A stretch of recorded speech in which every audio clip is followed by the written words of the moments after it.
Good afternoon, good evening, and whatever else, wherever you're from. I'm your host, John Royceland. Welcome to another episode of the Witching Hour podcast. With me tonight, Mr. Jarod Hussey. Hussey, yeah. Hussey, my Yeah. apologies. And Timmy Leonard. How we doing, y'all? Welcome, gentlemen. Tonight we are talking about the new horror action short that is still in pre-production. A refinery film called Grinners. Jarod, you are writer director. Yep, I wrote and directed this shindig. Timmy, you star as Spencer, one of the lead detectives, correct? Correct. Awesome. And Jarod, I'm going to give it over to you. I'm going to let you tell everybody a little bit about the story, how long ago you came up with the concept, and where you guys are at in production presently. Okay, cool. Basically, man, the idea for Grinners, it really came to me about a year and a half ago. And I was telling a friend that, I had developed this character because I said to myself that I wanted to develop characters that were reminiscent of the characters that I grew up with. I'm 40 years old now, and I'm talking like Freddy, Jason, all the great characters from back in the day. But times have changed so much that I also wanted to do it in queue with modern characters, but I also wanted them to have a stylized look to them as well. So I went ahead and I started writing, and I developed a script that centers around Marley, who is a horror cooking show host, and she's down on her luck. She's questioning herself. And then my side characters, who are also basically lead characters as well, is a team of detectives, which is Spencer, Timmy here, and then Detective Donovan and Detective Shelton. Detective Donovan being played by Jake Yanko, and Detective Shelton being played by the great Joe Bob Briggs. I'm sorry, who was that again? Joe Bob Briggs. Joe Bob Briggs in Grinners, Boys and Girls. Legend. Yes, it's awesome. Congratulations on that, man. That's got to be a huge feat for you. Yes, it's great, that he's attaching himself to our script and coming out here for our little project, and playing a detective at that, and they're kind of a ragtag group of detectives because the entire Grinners universe is not the universe of our own. And people will see that when they watch it. Everybody has this kind of punk rock goth aesthetic to them that spreads throughout the entire universe. I like that. Every cop, every character, everybody has this type of essence to them that is almost goth-like or punk in appearance. That's what makes the Grinners world and the Illinois world so different. But essentially, all these characters come together because Joe Bob's character, Shelton, is on the cusp of retirement, but he's also close to cracking the case of who the Grinners are, the missing influencers, because the Grinners themselves, they're computer voyeurs. That's how they hunt down their victims.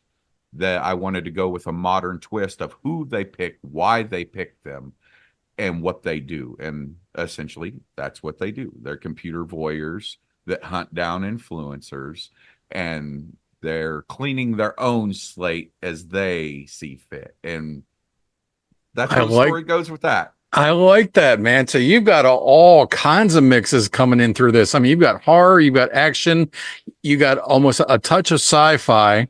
Mm-hmm. I mean, I've got a small hint of Blade Runner running through the back of my mind with this.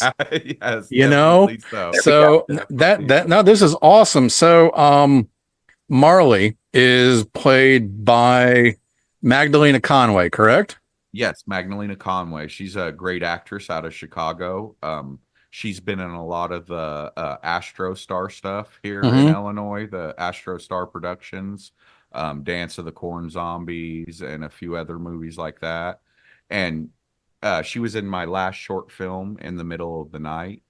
And after we got done with In the Middle of the Night, I pitched her the idea for Grinners, and I sent her a proof of concept script because that's all I had written at the time, was a full length that I cut down so many pages for something that we could realistically do with the budget, time frame, and everything kept in consideration, bringing in someone bigger.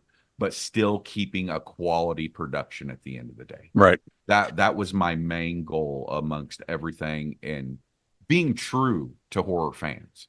That's what I got to stick by, staying, because I am one. I have been one all my life. So my main goal is sticking true to the horror community, So let me ask you a question, because you mentioned the P word, and that word is production. Mm-hmm. And in indie films, especially indie horror, there's a very, very wide spectrum. In my personal opinion, as a critic, I get a lot of movies sent to me, and it's not so much that, oh my God, sometimes the stories are bad. Sometimes the stories are great, but the production value is just crap. And sometimes it's not of their fault. It's because, well, I've only got $20 in my pocket. I can't ask the people that are starring in the movie to put their money into it. So it is a very, very low budget, self-made indie film, which is the majority of indie, hence the word independently made film. Now, I love your concept. I really do. And I'm really, really excited to finally see the finished product when it does come through. And with that being said, I also know that when you and I first started talking, you were mentioning to me that this is pretty much a self-funded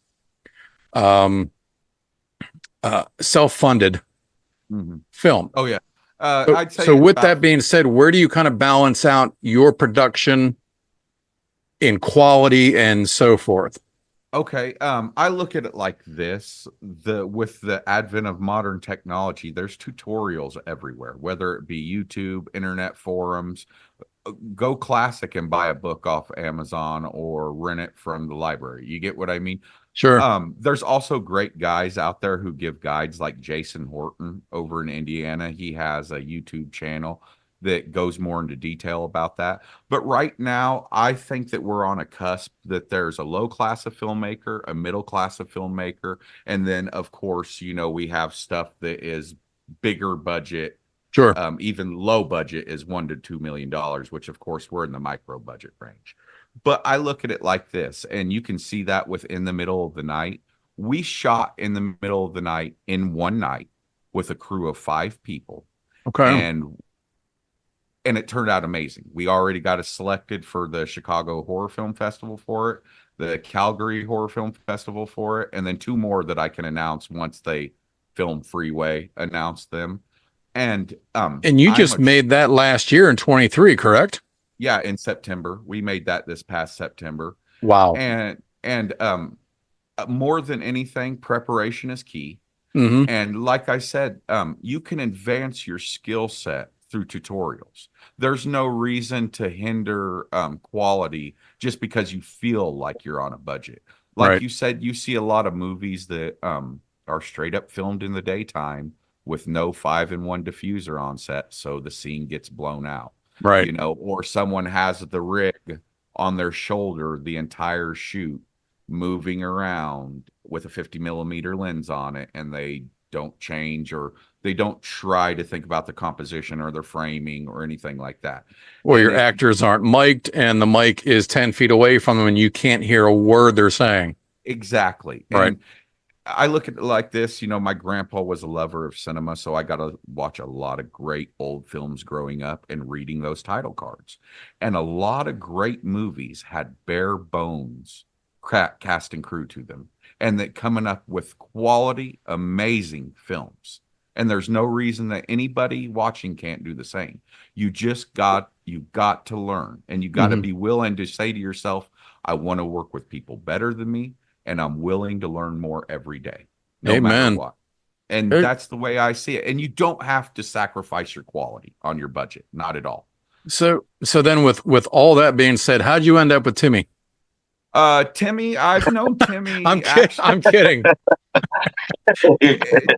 If you want to tell him more, Timmy, about yourself and your character and how you got involved with me, man. So basically, I've known Jarod for a few years now, and I seen that he had just finished in the middle of the night, and he was working on Grinners. So I took it upon myself to ask if he needed any extras or if he needed a cameo, and then it kind of developed through that. And I ended up getting a spot on the script as one of the ragtag cops. And then since he's redone the script, now I actually have a name on it, Detective Spencer. So I'm definitely looking forward to it. It's an awesome script that from what I've read, it just looks amazing. I can't wait to be part of this project. Well, congratulations on that. And is this your first time in front of the camera, let's say? As far as filming for a movie, yes. I've done like music videos and stuff. I was getting to that. You, sir, are Mister Mercenary, correct? That is correct. I've heard I have listened to Rise Up. Congratulations, man. That's awesome. I appreciate that. I really do. You've got, if I may, and this isn't a critique, your voice is very, very similar. Maybe other people have told you this, maybe they haven't. It sounds, and this is not a copycat kind of thing. It's just how it sounds. Very close to Violent J. I've had that plenty of times. Have you? Okay. No, but best of luck with that, man. That is that you're aspiring. I mean, I listened to Insane Clown Posse back in the day, but I was more inspired by like old school hip hop, like LL Cool J and stuff like that. So it just kind of, I guess, coincided that I sound like violence. So is that where your long-term goal is to do music? I've been doing music for about 23 years. So it's been a nice ride and a journey, but I've kind of been looking forward to transitioning over to the acting now. Right. Okay. Well, I mean, if that does work out for you, then obviously you've got the man that can direct you, because I've seen some of his music videos also. Jarod, I watched the Smoke Rings Do It Again. Yeah. Dude, great quality video, great sound, everything, and a great song, by the way, too. Yeah. That was a beautiful video. Really, about 7 years ago, 5 years ago now, I started taking music videos more seriously, because I always grew up writing and a horror movie fanatic. And when I was a teenager, me and Matt Collins started a group called Dead Skanks, which was a horrorcore rap group. And for a long time, that's what I did on the writing sides of things, because I guess at the end of the day, I just felt like I couldn't do this. And I felt like horrorcore would have been an outlet for me to tell horror stories regardless. So that's what I did. And actually, I met my wife, who lives here in Northwestern Illinois, but I'm from Southern Illinois originally. So when I first met her now 16 years ago and come up here to Timmy's dad's head shop over in Clinton, I bought his CD that had the weed bud on the front of it. Timmy, what was that? Smoker's Paradise. Smoker's Paradise. And that's how I first, so that's been 16 years ago now, man. So yeah, we've been intertwined through the cosmos for some time now. Yeah, for real. That's awesome. So, all right. So, Grinners right now, you're calling it a short. Yeah.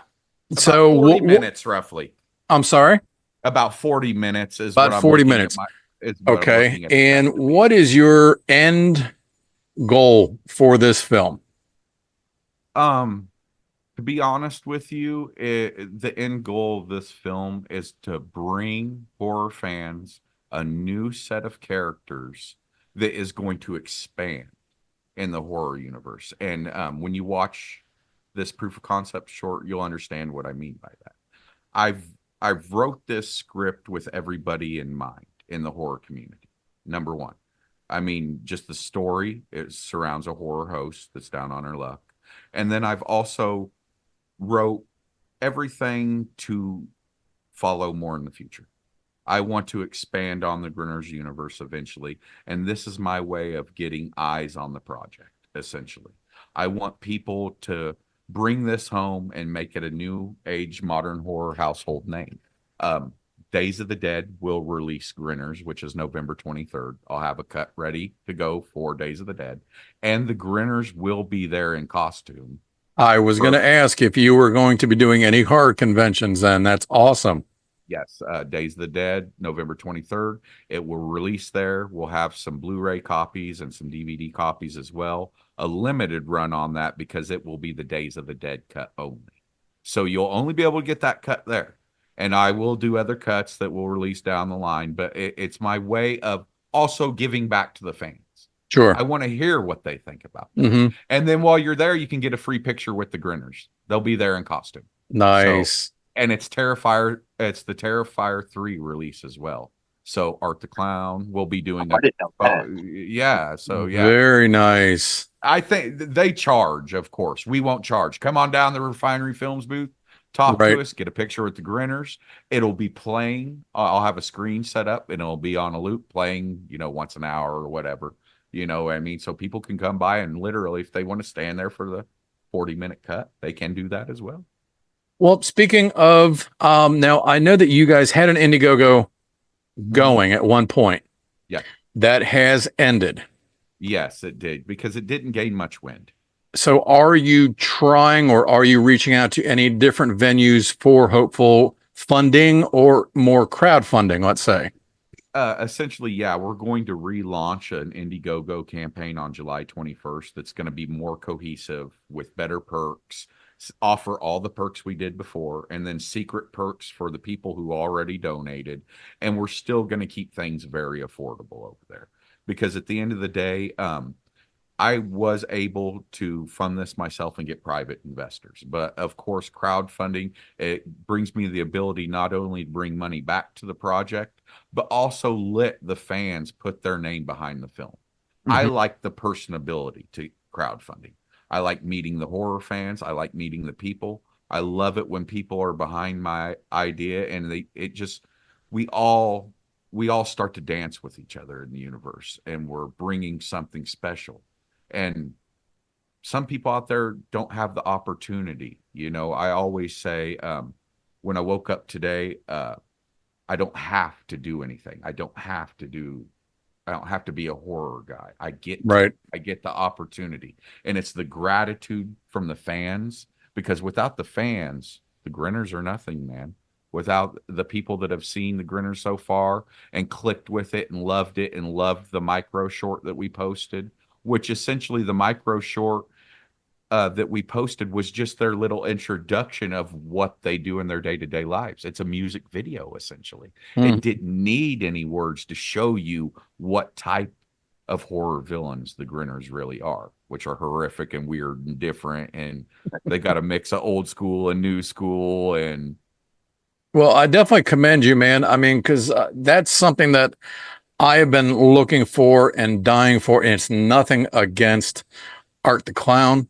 It's nothing against the continuation of Michael Myers. It's nothing against, I'm going to call him Johnny the Fireman from, what the hell was it? I just watched it, In a Violent Nature. It's nothing against the stereotypical, and I use that word lightly because that's how it's all written and given to the audience. But against the slasher, you're bringing something definitely sounds original, and I like that. Thank you. I really do. And it's a take on, like I said, that's why I never get too negative with other people's creations, is because David Lynch once said, negativity is the killer of creativity. I don't know what some person is going to respect as art or see as something cool. There's going to be a lot of people that come along who probably won't get behind the idea whatsoever, and that's fine. Just like within Violent Nature, there was a lot of people who absolutely loved that third person perspective to it. And then there was a whole nother group of people who were just like, it was a guy who walked for 40 minutes. What? You know what I mean? So, and you're always going to have that. And at the end of the day, I kept that in mind because I wanted the Grinners themselves and the characters and the cast to reflect everybody. Like maybe you could see yourself in one of these characters. Right. Now, did I see correct that you cast your daughter? Oh no, she's not in this short film. No, she's actually doing a play right now. She's getting ready for the opening at 7 p.m. in Oh, Povo, that's what Illinois. that must have been then. Okay, Yeah. I'm sorry. You had posted something and I just took that the wrong way. She's a awesome young actress, though, man. She's only 10 years old, and this is like her sixth play, and Future she's Wow. 10 actress for years one of your old. movies. Yeah, yeah, and we did a short film during COVID called Wrong Spell that she basically gave me the idea, the concept, all of that. It's one scene, one set, one area, 2 minutes long, and she killed it, man. It's of quality, it's beautifully lit, and I was really proud of her. And just at that age, 8 years old, coming up with that concept and those ideas. Right. She's got a bright Never know. future. Could be the next family production right there. Oh, definitely so, because I think the only other popular Hussey I've ever heard of in the film industry is Olivia Hussey. If you know her from like Black Christmas, Romeo and Juliet, of course, Yep. she played Juliet, you know. Hmm. So, and I always say those Hussey girls are all beautiful. They all look the same and they're all great at the craft. So not to jump too far ahead, but obviously going from 2023 right into 2024, you are definitely a man who kind of thinks ahead. Definitely so.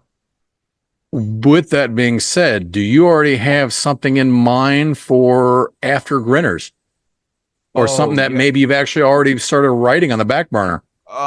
Yeah, actually, so like, because I love writing, and I try to do a writing exercise every day, or get some type of writing in every day, whether it be just on my notepad on my phone or sitting down here at my workstation. And I was looking through old scripts that I kind of bookshelved, and not only developing a future for Grinners as the fashion killers themselves, leading the way for new modern horror villains, but I also want to do some play on of some horror drama. I also, In the Middle of the Night was, in my personal opinion, it was so written so differently and so well that it reflects my true writing ability. And I also believe that being real gripping with emotion is something I'm a sucker for a movie that makes you cry.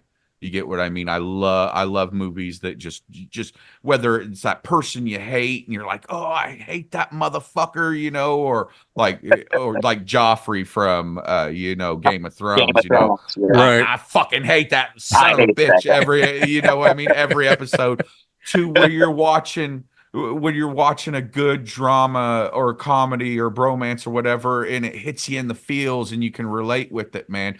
I personally think that horror is missing those junctions right now, because don't get me wrong, the emotional draw of being scared, to me, I've been doing this since I was a kid, so I'm virtually not scared of anything like that. Whereas some people, they can't, like my mom, she can't watch horror movies. Right. You get what I mean? So I want to bring together a cusp that, of a horror movie, like, that makes you laugh, that makes you cry, that makes you think. But I Something that's want to going to give keep you a it. little more emotion than just a jump scare or the extreme. How far can we go with this killing in this next scene? That's right. Exactly. And essentially, I developed a script that is, I won't get too much into it right now, but I kind of call it a cross between, a Witchian story and A Star is Born right now. And it's probably some of my best writing that I've ever did in my 40 years on this earth. I'm very proud of it. I'm proud of everything I do, but what I've been developing lately, I'm super, super hype and proud of, for sure. That's awesome, man. Congratulations. When did this, I know when did all these little bits and pieces start coming to you for this idea in your head saying, I got an idea about a possum? And then all of a sudden you thought about, oh, I can add this to it. And when did it actually all really start to build together and streamline into what is Grinners? About a year ago, a year and a half ago now. Okay. Whenever it reminded the idea essentially reminded me of when I was a kid in Southern Illinois. My grandpa Hussey would say, look at all them Grinners out there, and you'd look out and you'd see the possums at nighttime in Flat Rock, Illinois. Nice. You'd see their eyes, and that's a hillbilly slang term for a possum. Is a Okay. Grinner. So that's where the actual title comes from. And then I love possums, man. I was like, I see a lot of the new age fan films like Winnie the Pooh, Five Nights at Freddy's, all the animal masks, Right. which, like I said earlier, they're more like furry costumes, like Sure. that whole thing. You know what I mean? And Right. I wanted it to be reminiscent of that, but I also wanted it to be something like you could dream it. You get what I mean? And someone actually already did. I'm already getting emails about people dreaming about the Grinners, which is fantastic. Yeah, and I'll tell you what, man, if you put a room full of furries together, you're going to end up with a completely different kind of movie than what you started off with. That's right. It's going to have a couple X's written underneath of it. And they're kind of the anti-furry in that sense. You know what I mean? I was trying to explain earlier, they have this supernatural quality to them that the mask itself and the masks themselves do take on their own persona. Because at the end of the day, it's Grinners for a reason, meaning that there might always be more, baby. Right. So now I mentioned to you earlier, or actually I should say that you mentioned to me that you had the mask commissioned. Yes, through Inferno Masks. Inferno Masks. Okay, great job. They did excellent. I've seen it, your pictures and the trailer and so forth. It looks really, really good. You could tell it wasn't that you just found something like this at Spirit of Halloween and bought it off the rack, because it looks really good. Oh yeah, I was impressed when I seen it. Yeah. And Kitty's entire ensemble was made by Andy, the Really? guy who portrays Kitty. Yeah, he 3D printed the mask. He put in the LED lights into the mask. He ran them down to the vest. The vest, everything, all the costumes and wardrobe were they were chosen to look best on camera. Again, that production quality you don't have to sacrifice. Wow, I love that. That's great. Because some material, like if you get some cheap material off Amazon and stuff, sometimes it's like polyester, like a nylon fake, and it's shiny to the actual color space of the camera. And I avoided that on all war. Just little things like that upped those costume. How long did it take for you to do location scouting? Oh, geez, man. At the end of the day, like I'm doing everything in and around Mount Carroll, Illinois. Mhm. So, in it only being 40 minutes, there's a lot of scene changes. It's a very poppy, snappy, you know what I mean? And at the end of the day, if you got a good village behind you, nothing's impossible. Right. That's all it needs to be said. Now, if you watch the Grinners micro short, that'll give you an idea of how I like to stage every scene. Again, going back to that production quality when you're on set and someone shot it in Airbnb and there's bare walls behind them, like nothing's lived in and no one's ever gonna be there again. We don't do that over here at Refinery Films. I take immaculate time for set design, even though I'm wearing many hats. Like I said, you can learn it. You can do it good. Watch old movies and take it from there. Mm-hmm. No, I think that's great, just because, that's something that I've always wondered. As I've gotten a few things written myself, one of which I am slowly working on, hopefully turning into a short myself. And as a writer, you get an image in your head. Mm-hmm. You can picture the scene as you're writing it, and that's what you want. Yeah. It's not necessarily what you always get. Exactly. And that all comes with preparation too. Like even if you can't draw, if you can do stick figures, and now they have programs you can download for storyboarding. Make your shot list. Double check your shot list. Make sure that those storyboards are indicative to what you want in your head. And if you're not 100% confident that you think that you can pull it off yourself, find someone that can do it. Now, if you're on a super shoestring budget, then you might have to find someone that's willing to learn and as passionate as you. That way you can grow together to be able to get those shots that you desire. Right. Gotcha. No, I definitely appreciate you taking the time to take the time for what you want and do it, and not rush it, not skimp on quality, because this is final product. This is your name on it. Yep. Exactly. Timmy's going to be in it. Timmy's going to be starring in it, but Timmy can also turn around and say, dude, this ain't my movie. I didn't make this thing. That guy over there did. That's this right. guy. Is that guy. Exactly. And everything up to this point that I've done, from music videos to short films, and I think shout out to Tim Lytle. Me and him shot our first short films when we were 10 years old. And hey Tim, this is what I'm still doing this, man. That's awesome. That's awesome. I love that. I look at it as all preparation for this moment right now, because these are my first real big steps. Bringing Joe Bob Briggs in, you know, I got a cast of great people. It may be a small crew and a small cast, but at the end of the day, we've got the people in place to do their job and do their job right. We're taking our time to do it. We've got a call sheet that's lined out that every part of the filmmaking process and the days that we're shooting gives us plenty of time to do A, B, and C, and then the unplanned everything afterwards, and then going out and doing your best and having fun, man. There you go. That's going to shine through, dude. That's going to shine through on every production more than anything. And like I said, taking those little steps to learn. If you don't feel like you know, then look it up, man. There's plenty of people that are going to teach you out there, and you say, hey, this is a 3-point light kit. This is what a diffuser does. This is the 4-track task cam that you need for a bare bones sound system. And you go from there, and you just have to be willing to learn more every day. Preparation. A lot of self-taught in there. I really appreciate that.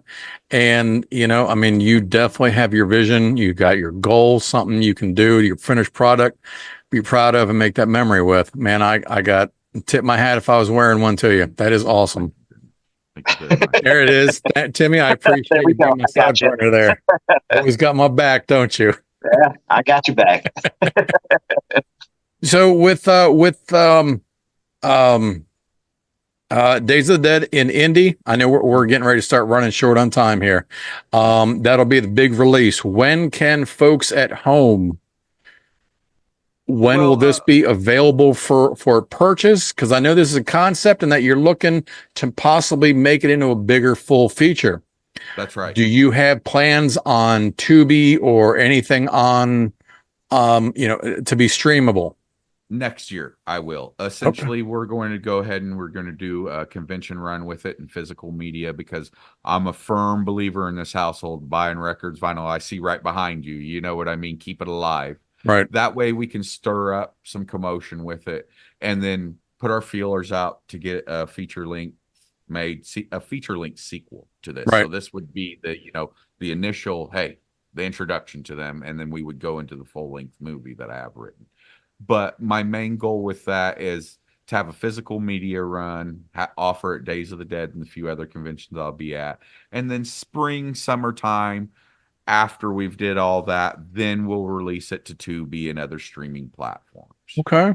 You know, please, no, sorry, go ahead. I just want to stir up a little bit more of physical media noise that way. Of course. True horror fans, the opportunity to have that in their hand. And then it hopefully be something special that they bought into in a few years' time. Like, hey, these aren't available no more. Like, you had to be there at this point in that little world and time, and one of the first people, or on the Indiegogo, or at the convention, or you're shit out of luck until whenever I decide to release it again. Or if you want to watch the smashed quality 720 version on Tubi, or the 480p version on YouTube, whatever. Right. Right. Well, I mean, I know travel isn't cheap, and I know vending isn't free.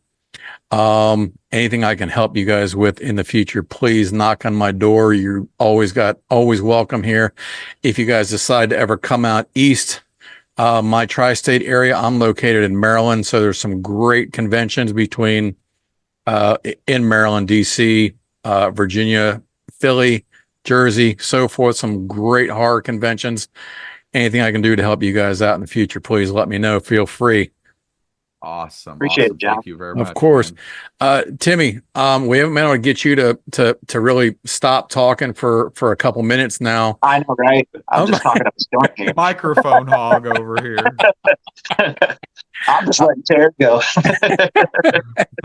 Now, I in winding it up though, anything that you guys want to push, promote, otherwise? I'm working on a brand new album called Universal Language, hopefully out within the next couple of months. I'm sure we'll have another music video out here soon. And we're also doing a couple songs for the soundtrack for Grinners as well. Nice. So, Yeah, because we're doing a whole 80s throwback like the Fat Boys did with Freddy Krueger and things like that. We're doing a 14-song soundtrack with different artists all over Illinois. The Smoke Rings are coming back. We got Zach Bone. Me and Mister Mercenary are doing a song together. We got some other great horrorcore artists doing songs. And they're all about the Grinners and the script itself, like Marley's theme with the dead skanks and the song that me and Timmy are doing about the stalking and the hunting of the Grinners, you know. So it's going to be a really cool throwback soundtrack as well. And that'll be available at the conventions, we hope, in a physical media aspect too eventually. Now, as far as you had mentioned, you will be doing another fundraiser. This will be available starting possibly when on your social media? July 21st. Look out for it. We're doing a little pre-campaign launch now. We were able to drive up a little bit of attention with the first one, but honestly, I just wasn't, I didn't know enough about campaign fund. Sure. So I had to bring someone in from the outside that laid it out to me and the steps to take and everything you do, because it's a daily job. Oh, yeah. And I still have a family and I still have a morning job, a daily job that I go to every day too. So it's a super crunch time when it comes to crowdfunding, and you really got to have the noise stirred up behind you. And we didn't have Joe Bob casted then. Now we do. So we're hoping that gives our campaign some longevity as well. Now, we're not reliant on the campaign whatsoever, but it would be nice in my sense of the word to be able to do that. And like I said, it gives people a chance to come in, actually get the physical media you won't be able to get anywhere else. And I'm talking like the posters, for instance. You know, I'll only do a run for those Indiegogo campaigners. Okay. I'll be doing 50 orange shell VHSs, and I'm only doing 50 of those VHSs. I will never do any more VHSs after that. They will only be available through the crowdfunding campaign. Hey, I'm going to contribute just for one of those.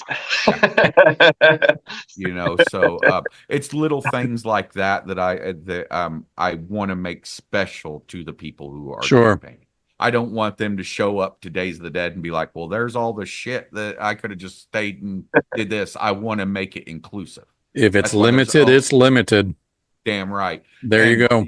And anybody who signs up our campaign, man, I love to send an autographed postcard and a little note, you know, and then even later on in the year, a birthday card, because that's just me, dude. The elephant never forgets. I understand it's going to be the fans and the people that make the Grinners what they're already becoming. Just a few months ago, I would not have imagined how much this has actually snowballed in just a few months' time. It's awesome. Yeah, and I don't care who you are, any filmmaker or anybody out there, if you're going to have any kind of crowdfunding out there, and you're going to say, well, I really don't want the money, it's not that important, are full of shit. Yeah, exactly. That's you, especially if you have a family and a balance and a home life and all the things in life that comes together. Now, I was talking about that a little bit earlier, like Jason Horton gives some great examples if you watch his YouTube channel of what a middle-class filmmaker is. And there's no reason whatsoever that you can't drive your passion forward and still make a living off of it. But you have to find your niche to be able to do that. Right. And everybody's is different. You just have to find that, and you have to hone your skills. And most importantly, learning is always working with people better than you and always willing to learn, no matter what. Yep. Absolutely. Especially the way technology is right now. Hell, I mean, in the next 5-10 years are all going to be nothing but AI movies, AI concerts. I mean,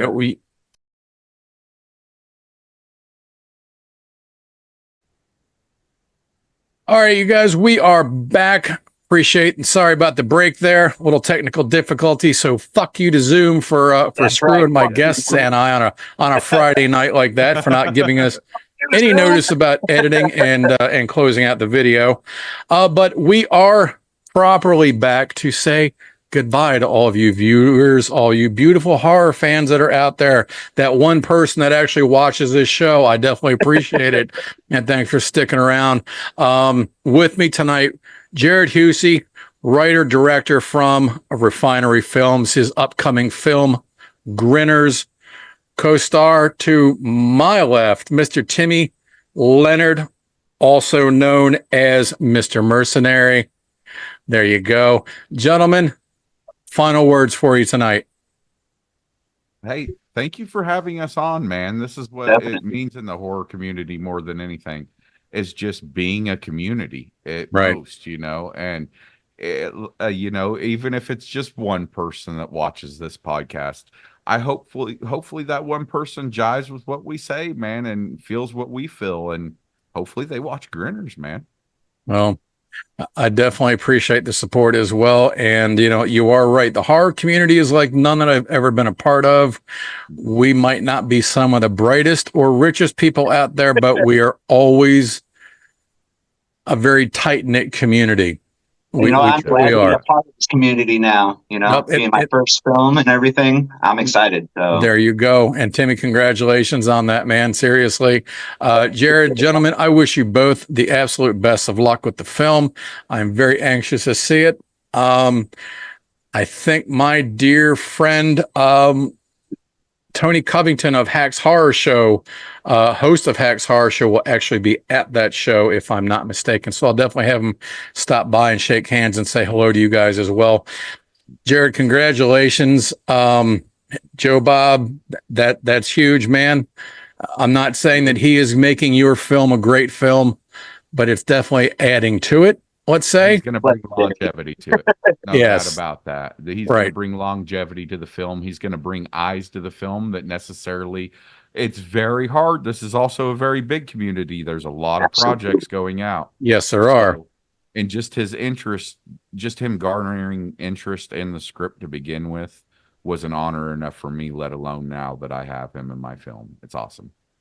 Well, I'm there you go. I'm scared. I'm excited. Sure. And I'm bringing it. I'm going to bring everybody something truly unique. So stay tuned, man. I'm telling you. Well, we're coming. We are definitely looking forward to it. Gentlemen, thank you for joining us. Boys and girls, John Roycelyn here with another episode of the Witching Hour podcast. Hit the button. It's somewhere down here. It says subscribe. Please share it to your other friends that live down in your mom's basement that are all watching horror films. I really support I really appreciate all of your support. If you've got Roku, again, go to your apps, download the Witching Hour podcast app. You get to see my beautiful face on your large screen TV with all these beautiful interviews. Okay. So again, we will be doing an update in August. So you get to see Jarod and Timmy's beautiful face up on the beautiful big screen in your parents' basement as well. You guys be safe out there. Enjoy the summer. Keep it evil as always. Until next time. I'll see you guys soon.